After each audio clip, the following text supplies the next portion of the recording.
So I rebought an OG fragrance. This dropped around 1998, 1999. Hugo Boss Bottled Eau de Toilette. Yes, I understand. Maybe the formulations changed a bit here or there. I did unbox it. Bought it at Fragrance Buy. I think it was around 30 USD. Dirt cheap. I'll link it down below. You can cross-check Fragrance Buy, Fragflex, Joma Shop, or Perfume Online. They're all linked down below. Get this on the low. It is totally worth it, trust me. So I did unbox it. I did it on YouTube Shorts, IG Reels, TikTok. But now we're going to talk about it for a full review because that was last week and I have been wearing this. And let's talk about it. This is a fragrance I used to wear a lot. I wore it in school, definitely, of course. I wasn't in school in 1998. I'm just saying I wore this in the past 10, 15 years ago. It's an old scent profile from 1998, 1999.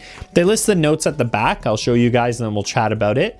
And I want to do a full review of this fragrance. I want to let you guys know my thoughts, what I think's good, what I think's bad, if anything, and we'll chat about it. So top notes, apple. Middle notes, cinnamon, geranium. Base notes, sensual woods. I love how they say that. It's pretty much just a sweet vanilla with some woods. So I bought the 30 ml. You can get a better value if you go up a bottle size, obviously. But I didn't mind. I was just chasing nostalgia. I was trying to fill my cart. I bought this with my own money.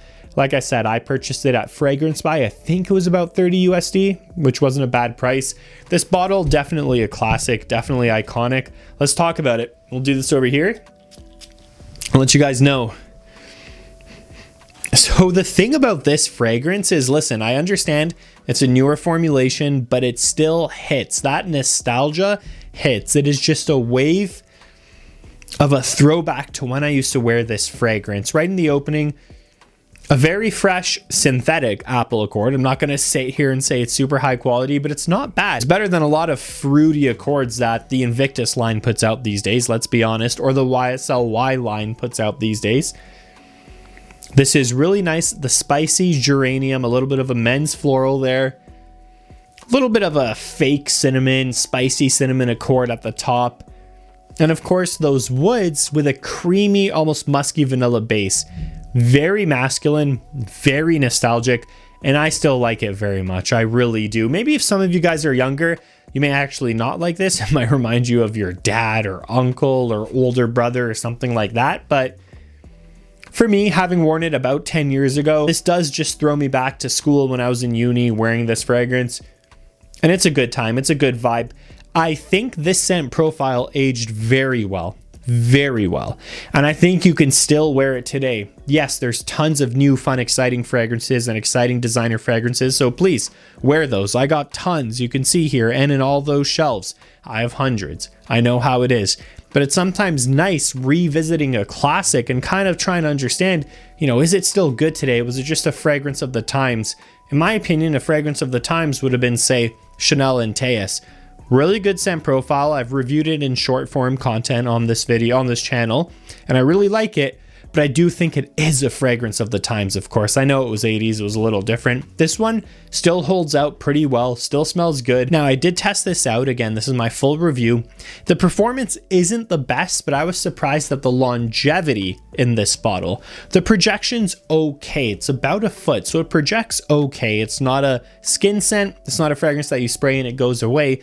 But on my skin, I was happy to get around that 6 to 7 hour mark on my skin for longevity. Like, it was lasting, it was staying. Just like I sprayed it right now in the back of my hand, if the back of the hand was left untouched for say about 6, 7 hours, I'd still be able to smell it. So it does actually stick to the skin. It's not a beast mode, you know, 8, 9, 10 hours, 12 hours plus, but better than I thought for just a Eau de Toilette Boss Bottled $30 fragrance. Again, moderate performance overall is what I would say about this one. How you can wear this fragrance, wear it however you'd like. This is one of those fragrances that they made where you can have one and then be done your collection. And I'm sure if a lot of you guys are older, maybe my age or older, you did just have this one. You know how those people who just, they buy a fragrance or get a fragrance, wear it, and then when it's done, they just move on to the next one. You know, oh, you got Acqua di Gio, this new release back in, you know, the late 90s. You wear it, when it's done, you try something new. Oh, Hugo Boss Bottled Eau de Toilette. You put that, you have it for like 3 years. When it's done, you move on to the next one. It's typically those guys who aren't actually into fragrances who have had a bottle of this, whether they bought it because it was popular or it was gifted to them, and that's all they wore and were known for years. So definitely you can wear it however you'd like. Right in the morning in summer, right in the morning in winter. in the evening in spring, in the evening in fall. In school, in the classroom, outside at the park, at a Christmas market, on the beach if you really want to. Yes, it is a little more creamy sweet with that apple cinnamon opening, and of course that sweet musky dry down, but ultimately you can wear this however you'd like. Really cool scent profile, and it still gets compliments today. It still gets me a good reaction. I still get a, oh, you smell good, what are you wearing with this? And everyone who has smelled this thinks it smells familiar, because of course they could have smelled it. Maybe a coworker wore it. Again, for the past 28 years, like, it's all fair game. Maybe a family member did, maybe an ex did, you know, whatever it may be, someone in your circle has probably worn this fragrance. Case in point, is it still worth it today? Yes, because of the prices you can find it for. Again, I'll link it down below. You can check it out. Cross-check, obviously, Joma Shop and Perfume online. You can get this far under retail. Because of that, I think it's still worth it. I do. It's nice to have on the shelf. When you're chasing that nostalgia, this is a good bottle to have. So that's going to do it. Quick review on Hugo Boss Bottled Eau de Toilette. Let me know your thoughts. Let me know if you remember this fragrance or if you had it. And also, any of the new flankers. I know there's been tons. Let me know which one from the Boss Bottled lineup, which flanker you like the best. I'd be curious to know. Per usual, I will see you guys in the next video. Thanks for all your support.